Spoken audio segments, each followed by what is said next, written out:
Bonjour, Madame Rolande Deslandes est docteure en psychopédagogie et professeure émérite à l'Université du Québec à Trois-Rivières. Madame Deslandes a de nombreuses publications et conférences à son actif, en particulier sur le thème de la collaboration école, famille, communauté. Elle a accepté gracieusement d'aborder ce sujet avec une trentaine de représentants scolaires et du milieu communautaire de l'Outaouais, à l'invitation de la table éducation Outaouais. Une erreur technique nous empêche malheureusement de présenter les premières minutes de sa présentation, que voici. Oui. Alors donc, on a aussi examiné le style parental qui réfère à un patron d'éducation, ça réfère au climat finalement qui règne dans la famille. Puis nous, on l'a regardé surtout en fonction de ces trois dimensions. Alors, l'engagement, c'est la façon dont on a traduit warmth à ce moment-là, l'engagement, la supervision, puis l'encouragement à l'autonomie. Et la communauté, bien, vous connaissez fort bien, réfère aux organisations, aux individus, aux organismes communautaires, évidemment. Et on l'a vu tantôt dans ce que Jean-Marc a présenté, là. Alors, donc, qui amène du soutien aux élèves. Alors, ce sont quelques concepts de base, là, question de mettre la table, de dire on est au même diapason.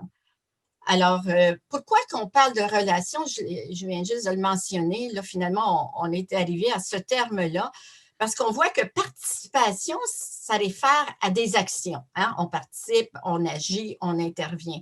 Les relations réfèrent plutôt à une perspective interpersonnelle. Alors, quand on parle de relations école-famille, bien là, on voit vraiment des qualités interpersonnelles puis affectives dans cette expression-là. Donc, le partenariat, hein, dont il est question, c'est toujours une question de relation. Et c'est très complexe. Je pense, si on retient un seul terme là, de nos échanges aujourd'hui, ça serait bien de se souvenir de ça. C'est si seulement on pouvait mettre dans une éprouvette un des facteurs qui vient influencer les relations école, famille, communauté, ça serait tellement simple, mais c'est vraiment loin d'être le cas. En fait, de modèles théoriques, en fait, moi, je vois des modèles théoriques comme étant un schéma qui nous présente comment je pourrais dire, qui nous présente des concepts et qui illustre ce qui se passe dans le moment, ce qu'on sait. Alors donc, un modèle, quant à moi, c'est jamais coulé dans le béton. On peut, avec le temps, on peut le modifier, on peut faire des ajouts. Alors donc, vous ne me verrez jamais, puis d'ailleurs, je ne l'ai jamais fait, partir en guerre par rapport à un modèle bien précis. Alors, j'ai choisi le modèle de l'influence partagée, c'est Overlapping Spheres. Je suis sûre que vous avez déjà entendu parler de Joyce Epstein, qui n'est pas, c'est pas un gourou là, quand même, mais je peux dire que c'est la chef de file d'un moment sur le plan international qui travaille au plan de l'école, la famille et la communauté. Elle est toujours très active, comme je disais à Jean-Marc, je la rencontre, évidemment, quand on pouvait se rencontrer, mais dernièrement, encore sur Zoom, on se parle régulièrement. Et donc, elle est toujours d'actualité. Et elle a proposé, je trouvais que dans ce modèle-là qu'elle a proposé, ça reflétait vraiment ce qui se passe au niveau de l'école, la famille et la communauté. D'ailleurs, c'est mon premier modèle, c'est mon modèle de base. Puis au moment où je l'ai découvert, ce modèle-là, alors on retourne, hein, rappelez-vous, 25 ans en arrière ou presque. Alors donc, il y avait seulement deux sphères. Alors qu'autour des années 1996, j'ai vu dans ses écrits que justement, elle avait ajouté communauté. Alors, elle représente la collaboration école-famille-communauté par trois sphères, famille-école, qui sont intersectées à un degré plus ou moindre, dépendant de trois forces. Alors, évidemment, la force 1, qui réfère, puis c'est très d'actualité, là, aux changements qui sont provoqués par l'âge, le niveau scolaire, puis évidemment qui se situent dans un contexte. Ils sont influencés aussi par la force B qui réfère aux caractéristiques de la famille. Et ça, on l'a longuement développé. Alors, je pense, dans nos études, on a regardé la structure, la taille, la scolarité, le statut socio-économique, l'origine ethnique, et j'en passe, parce qu'on va y revenir rapidement tantôt. Les philosophies, là, on y voyait plus les croyances, les perceptions, les représentations. À un moment donné, je me disais, hey, c'est assez, on y a tellement travaillé. On n'est pas les seuls non plus. Et les pratiques, donc, ce que les familles font justement pour contribuer à développer des relations école-famille communauté positive et efficace.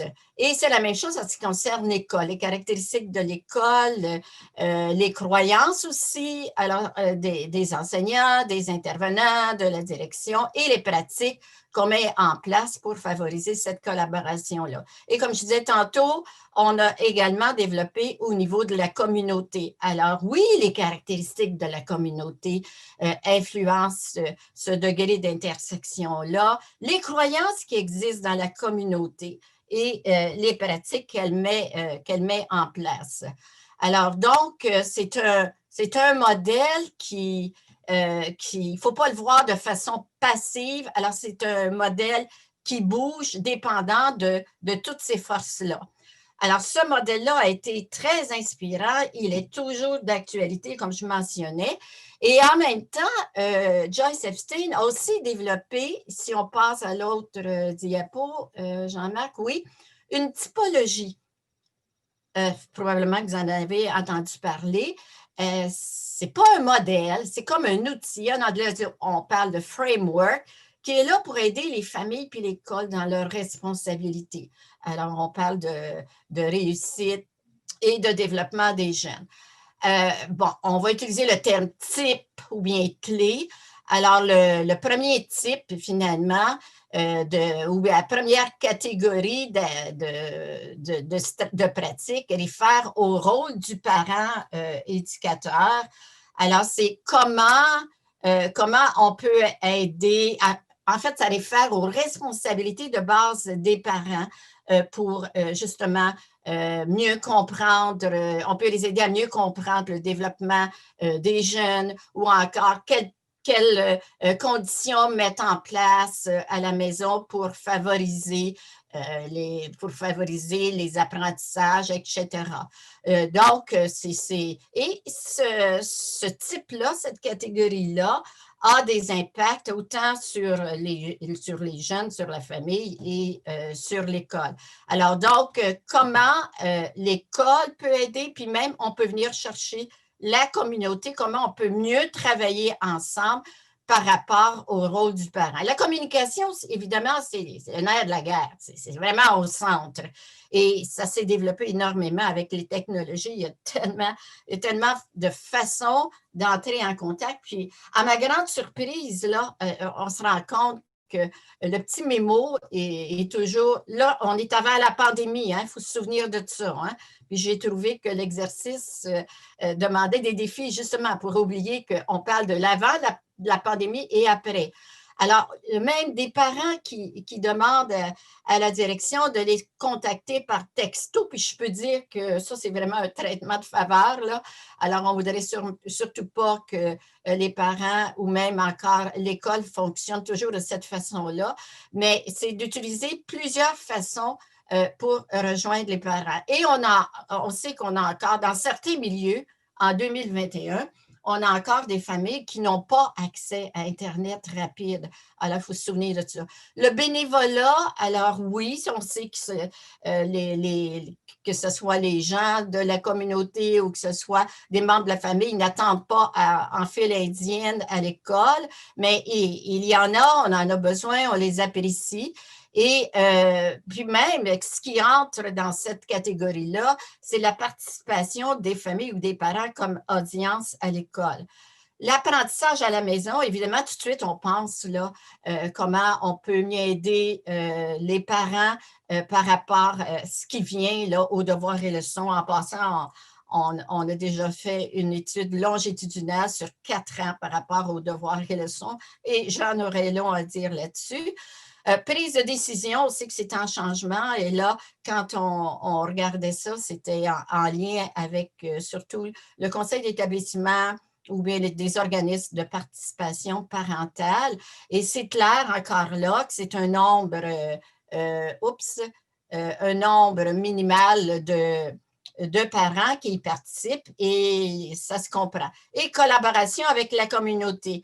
Alors, comment la communauté, tantôt c'est aussi large que je l'ai présenté, peut soutenir la mission de l'école, puis comment l'école aussi peut aider la communauté sous différents aspects. Alors, on y va. Ça va. On est correct dans le temps, Jean-Marc, là? Alors, Ça va? ça va, d'accord.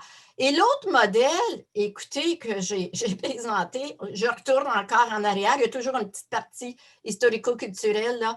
Alors, c'est le modèle du processus de participation parentale et c'est Hoover Dempsey et Sandler qui l'a développé. Et même en 99, je trouvais qu'il était complémentaire aux trois sphères qui sont intersectées que je viens juste de vous présenter, le modèle de l'influence partagée. Alors, c'est surtout la partie du bas. Je ne sais pas si, de toute façon, ça, vous allez y avoir accès. Alors, c'est surtout ça qu'on a regardé, nous. Et ce qu'elle dit dans son modèle, c'est que les parents vont décider de participer, soit à la maison ou à l'école. Bon, en fonction, regardez ce qui est en rouge, en fonction de ce qu'ils comprennent de leur rôle parental. Est-ce que ça fait partie de leur responsabilité parentale?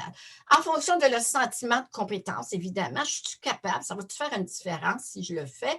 Puis, en fonction des invitations qu'ils reçoivent, soit de l'école ou soit du jeune lui-même. Et on a fait au moins 2 études, même plus que ça, par rapport à ce modèle-là. Puis, par exemple, au-dessus de 1000 parents au primaire, ce qui est ressorti, c'est que les parents vont décider de s'impliquer à la maison s'ils se sentent compétents pour le faire. C'était la variable qui ressortait. Parce qu'en passant dans nos études, lorsqu'elles étaient, bien là, je parle d'études avec une approche quantitative, mais on contrôlait toujours le statut socio-économique et puis la structure familiale et toutes les caractéristiques familiales qui pouvaient y avoir un impact. Alors, c'est vraiment le sentiment de compétence des parents qui les amène à décider de s'impliquer à la maison, au primaire. Au secondaire, hey, c'était comment je peux dire, les invitations de l'ado. Alors, quand l'ado disait maman ou père, ou bien encore un autre membre de la famille, pourrais-tu me donner un coup de main, pourrais-tu m'aider? Alors, c'est ça qui faisait la différence. Par rapport à l'école, au primaire, il y avait, entre autres, la compréhension du rôle parental. Ça, c'est intéressant. Est-ce que le parent comprend que ça fait partie de ses responsabilités que de se rendre à l'école, je ne sais pas, pour une réunion avec des enseignants ou bien encore pour la remise des bulletins, etc. Alors que au secondaire, c'était surtout les invitations de la part de l'école. Alors ça, c'est un modèle qui nous a inspiré beaucoup, qui est toujours d'actualité et qui nous a amené, si on va à l'autre diapo, alors 20 ans plus tard, alors on a fait plein d'études, entre autres sur les facteurs qui sont associés. Ici, je l'ai appelé en passant le modèle intégrateur des facteurs et processus de la collaboration école-famille. Alors, on a travaillé énormément sur les facteurs qui sont associés aux parents et aux familles, et on va les voir sur la diapo qui suivent, sur les facteurs qui sont associés aussi à l'école et aux enseignants, sur les facteurs qui sont associés aux jeunes eux-mêmes. Et comme je vous disais, on a regardé ici au centre, on a regardé quelles sont les stratégies, quelles sont les pratiques que les parents mettent en place à domicile et à l'école. On a aussi regardé les pratiques de l'école pour justement favoriser la participation parentale, puis évidemment, vous voyez les flèches, là, il y en a une qui manque, probablement c'est moi qui l'ai oublié en cours de route, les facteurs associés aux parents et aux familles, il devrait y en avoir une qui mène vers la participation parentale. Puis en passant, c'est un modèle qui est, comme on dit en anglais, in progress, alors donc, qui est appelé à bouger en fonction des connaissances qu'on a. Et on a aussi des facteurs environnementaux qui entrent en ligne de compte et c'est justement ce pourquoi je voulais vous parler du modèle de Hoover-Dempsey, le processus de participation parentale. Parce qu'entre autres, dans nos recherches, on a compris que ce qui était le plus important, c'était pas les caractéristiques des familles, c'était surtout ce qu'elles faisaient. Alors donc, c'est ce qu'on appelle processus de participation parentale. Alors, vous voyez, là, ici, on peut reconnaître la première partie du modèle de Hoover-Dempsey, alors la compréhension des motivateurs personnels, compréhension du rôle parental, sentiment de compétence. Il y a aussi les invitations, on les a appelées les motivateurs contextuels, tels que Hoover-Dempsey le propose. Et aussi, en 2005, elle a en fait des ajouts à son modèle en disant bien, il faut quand même tenir compte des connaissances, des habiletés des familles à aider leurs enfants, tenir compte du temps puis de l'énergie qu'ils ont et de la culture familiale. Alors ça, ces facteurs-là s'inter-influencent. Si on va un petit peu plus bas, Jean-Marc, alors ce qu'elle a proposé, mais ce n'était pas illustré, c'est dans un de ses articles, bien, elle a dit ce qu'on voit au niveau de la famille, bien, on le voit aussi au niveau de l'école. Alors, je parle toujours de l'école. Alors, donc, on l'a appelé processus de promotion, si on reste là, par les enseignants de la participation parentale. Bon, là, je vais mettre mon chapeau d'enseignante ou d'intervenant ou d'éducateur. Est-ce que je comprends que ça fait partie de mes responsabilités que de travailler avec les parents? Est-ce que je me sens compétent à le faire? Puis je peux vous dire qu'au niveau de la formation initiale des enseignants, déjà en 2001, on retourne 20 ans en arrière, on avait fait une étude pour vérifier les besoins et vraiment, les jeunes en formation initiale disaient se sentir incompétents, puis je pense que c'est toujours d'actualité jusqu'à un certain point à travailler donc avec les familles. Ça demeure un défi dans plusieurs circonstances. Ensuite, il y a les interactions, les invitations qui proviennent du système scolaire.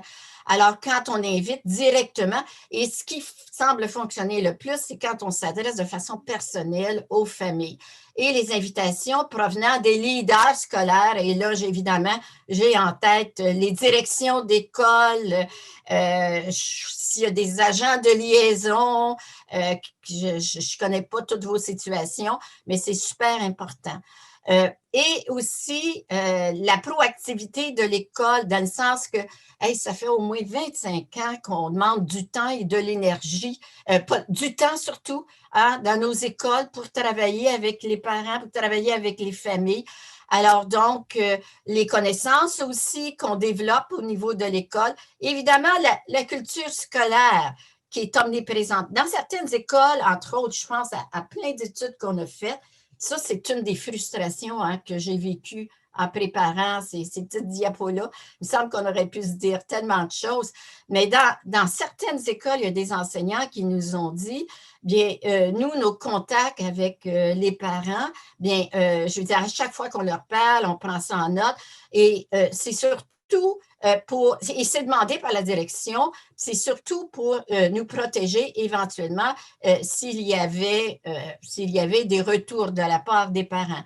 Alors ça, c'est rare. Ce sont des exceptions, je le mets comme ça, mais c'est possible. Alors, quelle est la culture scolaire par rapport à l'importance de l'école, de la famille et de la communauté? En passant, je suis à l'EQTR depuis 1996 et j'avais été embauchée en même temps par une école et où on mettait de l'avant justement l'école, la famille et la communauté. Déjà à cette époque-là, ça faisait partie de la culture de certaines écoles. Alors donc, si on revient, si peut-être reculer un peu, alors donc, si ces facteurs-là, alors, où que je les ai pris, en fait, j'ai été les chercher dans nos résultats de recherche et dans les études qui ont été faites par des collègues. Puis, ils ne sont pas tous là, en passant. Alors, donc, les facteurs peuvent être des obstacles ou des conditions facilitantes à la participation parentale au suivi scolaire. puis aux pratiques de l'école. Et ils sont en interaction avec les facteurs environnementaux. Écoute, pour essayer d'avoir... Et on peut jouer avec ce modèle-là. Et j'aimerais bien ça que quelqu'un, à un moment donné, essaie de voir comment on peut l'appliquer dans une école ou dans un contexte X. Par exemple, c'est ce qui me vient en tête, on sait, suite à une de nos études, que les parents de familles non traditionnelles, et là, je regarde les facteurs associés aux parents à gauche. Alors, donc, non traditionnels et faible scolarité, donc, c'est ça, qui ont une faible scolarité, ont tendance, dans le contexte des devoirs et leçons, ont tendance, et si je vais au milieu, à moins s'impliquer, à moins participer à domicile, et je vais à droite, surtout parce qu'ils se sentent, c'est ce qu'il nous disait, parce qu'ils se sentent compétences ou ils ont l'impression qu'ils n'ont pas les habiletés requises pour le faire. Alors, vous voyez que ces facteurs-là que je viens juste de mentionner s'affichent comme des obstacles, finalement, à la participation. Et puis, on peut les expliquer ici par ces facteurs-là. Mais ces obstacles-là peuvent être atténués si, et je m'en vais ici au processus de promotion par les enseignants ou le personnel scolaire ou à l'école, si on met en place des pratiques, comme qu'on voit, si les enseignants ou les éducateurs comprennent que ça fait partie de leur responsabilité, qu'ils se sentent compétents, et s'ils mettent en place, et je retourne au centre, s'ils mettent en place des pratiques justement pour mieux outiller les parents. Alors, on voit que en jouant avec ce petit modèle-là encore, c'est un schéma, rappelez-vous, hein, j'ai vraiment pas, je veux pas m'afficher comme quelqu'un qui invente, qui crée des modèles, vraiment pas. Mais on voit qu'on peut jouer finalement avec, jouer, oui, c'est le terme, naviguer finalement à travers ces différentes variables-là et voir que, et même, un exemple qui me vient à l'idée, comme ici à gauche, les facteurs qui sont, je pense à un jeune qui a un rendement scolaire faible, alors qu'il y a des difficultés scolaires, on peut voir ça comme étant un obstacle et on va au milieu. Alors, on va au milieu, au centre, à la participation des parents à la maison. Mais par contre, si on regarde ici les pratiques de l'école, encore là, les pratiques de l'école et aussi en haut, un petit peu, attendez, les invitations. Oh, je suis désolée, Jean-Marc, là, je te fais... OK, si tu descends un petit peu.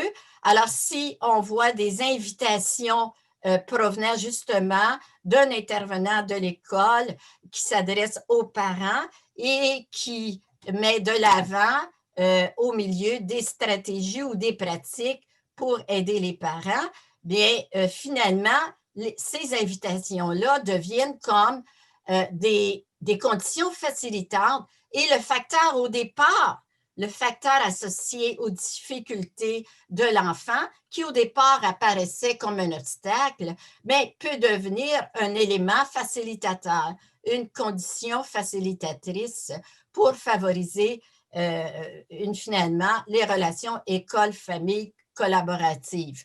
Alors, vous voyez, ce schéma-là représente ou illustre vraiment la complexité de la collaboration école-famille. École-famille surtout. Alors, écoutez, je n'ai pas inclus la communauté, mais je suis sûre qu'il y a plusieurs éléments qu'on pourrait inclure. Mais on voit que c'est vraiment pas simple. Et je pense toujours à l'illustration de la petite éprouvette. Là. Ça serait tellement simple si on pouvait y aller de l'avant de cette façon-là. Alors, donc, tout ça, alors, on a commencé avec le modèle de Joyce Epstein, les 3 sphères. Puis, en passant, on se rend compte que ça existe encore, hein, des sphères qui sont séparées. Parce qu'au départ, dans la partie historico-culturelle qu'elle présente, mais elle voit la famille séparée de l'école, puis séparée de la communauté. Mais dans certains milieux, c'est un modèle de sphère séparée qui est encore prédominant. Quand on dit, puis on l'entend encore en 2021, quand on dit si seulement les parents faisaient leur job, puis ou encore si seulement hein, l'école faisait son boulot comme il faut, bien, ça irait bien. Hein? Je suis sûre que vous l'entendez, ce commentaire-là, ce propos-là. Alors, à ce moment-là, si on avait à l'illustrer, mais ça serait vraiment sous forme de sphères séparées. Alors, je m'arrête là-dessus. Écoutez, j'avais le choix entre 75 diapos et 5 ou 6. Alors, donc, voilà. Mais ce qui me console, c'est finalement que vous ayez accès aux documents là, qui apparaissaient sur la première diapo, parce que vous avez une grande partie des travaux qui ont été réalisés, et tout spécialement ce qui est en lien avec le rôle du parent comme éducateur. Et on a regardé les pratiques parentales en fonction du genre du parent, de l'adolescent, dans différents contextes, selon différents cheminements scolaires, en fonction évidemment de la structure familiale. La direction de l'influence des familles sur le développement de l'autonomie des jeunes, l'intérêt des jeunes aussi à soutenir la collaboration école-famille. Puis je vais m'arrêter là-dessus, hein. Vous me voyez partie, hein? Mais j'ai été responsable d'un cours sur l'école, la famille et la communauté pendant 10 ans. Alors, 45 heures, puis on n'en avait pas trop. Alors, donc, bien oui, ça vient me chercher. C'est une passion, comme Jean-Marc dit, et c'est toujours à travailler. Mais c'est vrai que je lui ai dit au départ, puis je m'arrête là-dessus, ben, il me semble que ça a été dit tellement de fois, mais non, il y a toujours un petit quelque chose à travailler et c'est comment s'améliorer, qu'est-ce qu'on n'a pas fait et qu'est-ce qu'on peut mettre de l'avant. Alors, je m'arrête là-dessus.